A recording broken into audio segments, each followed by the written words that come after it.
The next question says a man weighing 50 kg, आपको जिस object के बारे में बात हो रही है उसका मास आपको दिया हुआ है 50 kg, is standing inside of a lift which ascends with 5 meter per second square का acceleration. The thrust on the floor will be, thrust on the floor का मतलब है they want you to find out the value of normal reaction. आइए पहले इसके concept को समझ लेते हैं. So then we have drawn a lift here. Okay, this is the lift. The man is standing inside of the lift. Now अगर आप सारे फोर्सेस बनाएंगे तो डेफिनेटली नीचे फोर्स आएगा mg, ऊपर फोर्स आएगा नॉर्मल रिएक्शन. और क्वेश्चन में बोला है कि लिफ्ट एक्सेलरेट हो रहा है 5 मीटर पर सेकेंड स्क्वायर से ऊपर के तरफ. ऊपर के तरफ एक्सेलरेशन है 5 metre per second square. Well in this case normal reaction का फॉर्मूला, आई मीन जब ये ऊपर जा रहा है, I just want to apply F net is equal to M ए.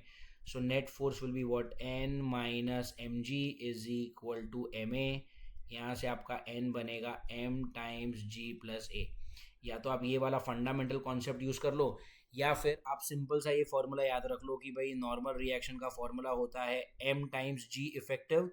अगर आपकी लिफ्ट ऊपर एक्सेलरेट करेगी तो g इफेक्टिव बन जाएगा g प्लस ए.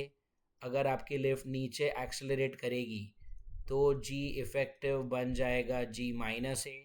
और अगर आपकी लिफ्ट कहीं पर भी एक्सेलरेट नहीं कर रही तो g इफेक्टिव सिर्फ और सिर्फ g ही रहेगा. In our question our lift is accelerating upward with an acceleration of a.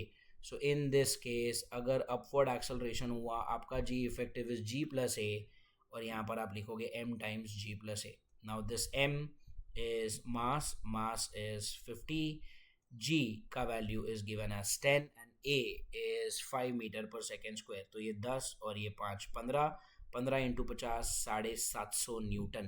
This is the normal reaction by the floor of the lift on the man. So the thrust by the man is also 750 Newton. Option B or option 2. I hope you understood this question, class. Thank you so much.